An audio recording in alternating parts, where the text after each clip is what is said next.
Stories are work experiences we should have paid better attention to. My name is Osadmebi, and every week I will tell you a short story written by a Nigerian writer or author. That's the long and short of it. So without much ado, this week's story is by Ìbùkúnolúwafimíhàn, and it's titled The Grant. Mrs. Badeshala walks into the common room for the umpteenth time today. You. What's that your name again? Yes, Patricia. Announce to your colleagues that I want to see all members of the planning committee right now. Quick, go quick. Across the front door to the common room, Mr. Ra, the security officer, is strolling towards her. It's Friday, no uniform day, so Mr. Ra is wearing his signature jig-bleached rainbow dashiki, with a shimmery French lace trousers, a bright red damask cap in the shape of dog ears, and worn-out Dunlop slippers, which used to be white. Unlike his junior security officers, who do not know fashion, Mr. Ra proclaims himself the fashion guru of Gateside, utilizing the flexibility of Friday's dress code to assert his point. As soon as he is standing in front of Mrs. Badeshala, he thrusts his two hands in the air above his head while stamping his right foot on the ground, a gesture of high regard. Mr. Ra sporadically interjects a mock "Sean ma" when he hails Mrs. Badeshala, Sean being his abridged version of attention. Mama di mama. Ọwọ́ méjì fẹ́nìkan. 2 hands in the air for you alone, mama. I just come say make I hear you. Sean ma. Anything for your boys for the gate side today? She ignores him. Yummy. I know say you not go for my hand today. She signals for him to put his hands down. He gives her a mock military salute and rambles. Radolif the General, soldier man of the 22nd Regiment, reporting to duty from the Gateside Battalion to the head office at the battle line and ammunition territory. Mr. Ra is notorious for rambling ridiculous military terms. Rumor has it that he was enlisted to fight in the war, where he sustained multiple head injuries, leaving his memory distorted and his mannerisms wild. Mr. Ra, I hope you did not leave the security post at the gate just to hail me this afternoon. You know we are expecting the overseas visitors today, and they could be here any time from now. I expect you to be faithful at your duty post. Mama, I know say them go come, no shaking. We dey ready for them. Mama, I just hope say small money go reach us for Gateside. He grins, revealing ragged yellow-colored teeth, his breath reeking of concocted roadside gin. What money? What do you mean, Mr. Ra? And why are you not in your uniform today? What is all of this that you are wearing? Don't you even know color combination? Mrs. Badeshala responds cranky, also wanting to steer the conversation away from his mention of money. Hey, Mama, which one be color combination now? Hey, Mama, ẹ jọ̀ọ́ ẹ má gbé yẹn wá o.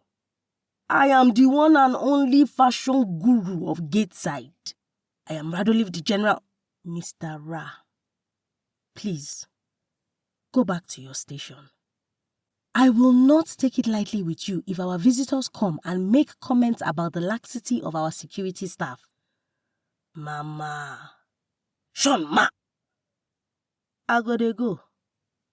Mama, don't forget our own share of the something for toll gate and wetin you carry. We dey standard for the item 7. We see am for gate side as those coolers just dey sizzle, dey tantalize, dey mesmerize. So I just talk say make I remind you say we dey loyal. Shut ma! Mr. Ra gives his exit salute and does a flamboyant 180-degree turn to leave. Mrs. Badeshola walks back into the common room where the planning committee members have gathered.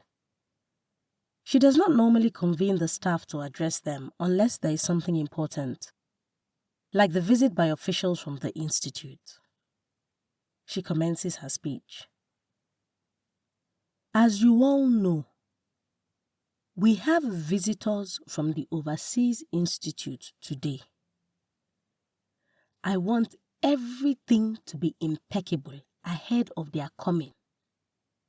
Patricia, I hope that you have arranged the books we borrowed from the public library for display on our own library shelves.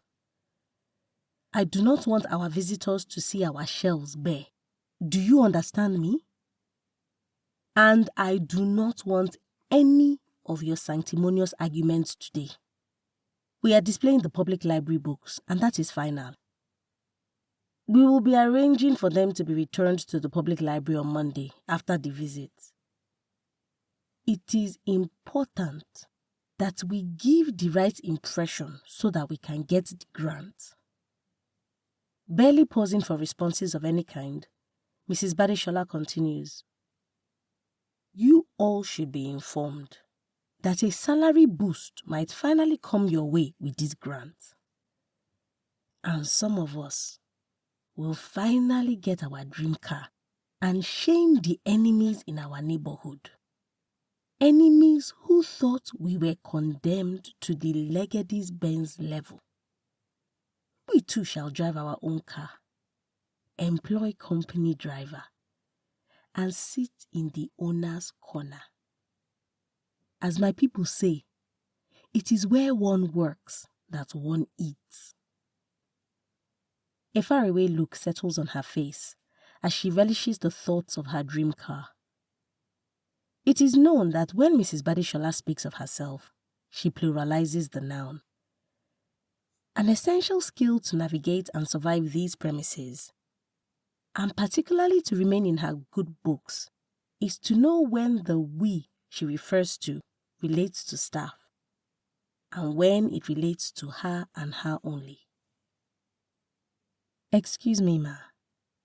I thought the grant was to kickstart curriculum overhaul, to equip the e-library, and to renovate the teaching blocks. That was what the grant application proposal stated. Patricia quips in a low voice. Also renowned for speaking with her facial expressions, Mrs. Badeshola levels Patricia with an ice-cold cutting glare. Employed only a month before, Patricia is the new librarian. She is yet to understand how things work. Though the beloved of students for encouraging and stimulating their interest in reading, she is hated by staff for her unfettered candor. Still boring an icy glare through Patricia, before staring down the gathered staff, Mrs. Badeshola continues. In addition, let me be clear with all of you.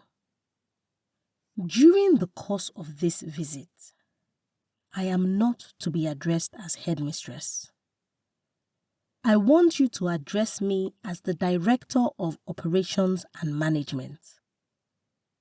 If anyone has anything else important to say, you may speak now. If not, meeting dismissed. A short while later, Mrs. Badeshola walks briskly to the security post at the gate as Mr. Ra and his fellow officers open the gate to receive the 2 visitors from the institute. She is all smiles, interjecting her welcome greetings every other minute. She gives Mr. Ra a stern look so he knows better than to say anything foolish. Then, She begins to walk the visitors from the car park to the common room, where other staff are waiting to welcome them. Finishing from the common room, they head towards the library, and she asks why just 2 of them have come as the school was expecting 3 guests. "We have prepared you wonderful refreshments, coolers of our native food. We even call them a special name, Item 7. We are sure that you will enjoy them. We wanted to give you a very good local experience.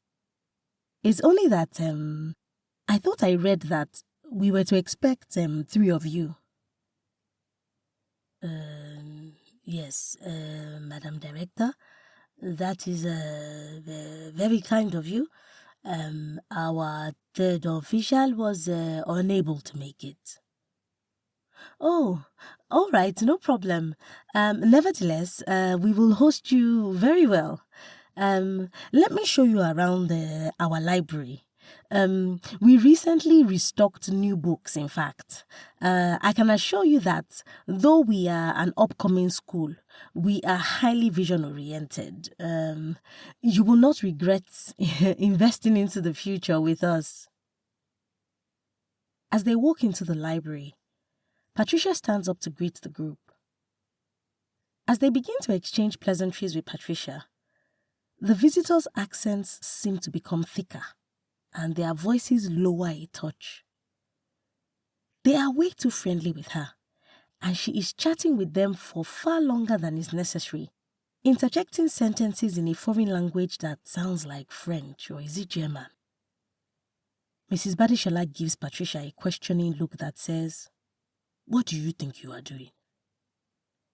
When Patricia does not comply, Mrs. Badishola steps in, a fake smile plastered on her face, and she says, "Thank you, Miss Patricia.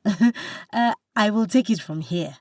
I am sure that our visitors want to see more of the library." Yes, that is correct, Madam Director. Apologies. We got carried away chatting with Miss Patricia. We just discovered that she volunteered at the Institute a couple of years back. We imagine she has tipped you well with a lot of insider information to give you an advantage over the other schools. The first visitor teased, smiling kindly. "If you don't mind, Miss Patricia can give us a tour of the library.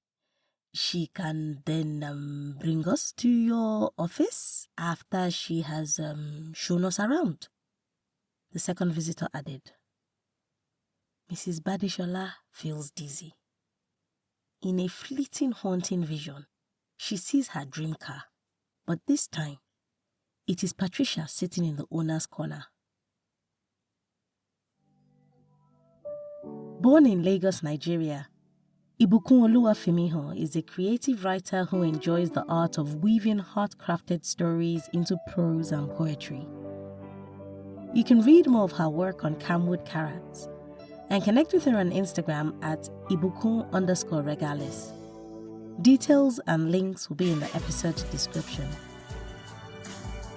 If you've got a story you would like to be featured on this podcast, or a published book you want to make into an audiobook, send an email to info@osadumebi.com or send me a message at Osadumebi on either Facebook, Instagram, LinkedIn, or X, formerly Twitter. I look forward to collaborating with you. And if you've enjoyed this week's episode, please subscribe, leave a review, and tell a friend that stories are a good escape for a few minutes each week.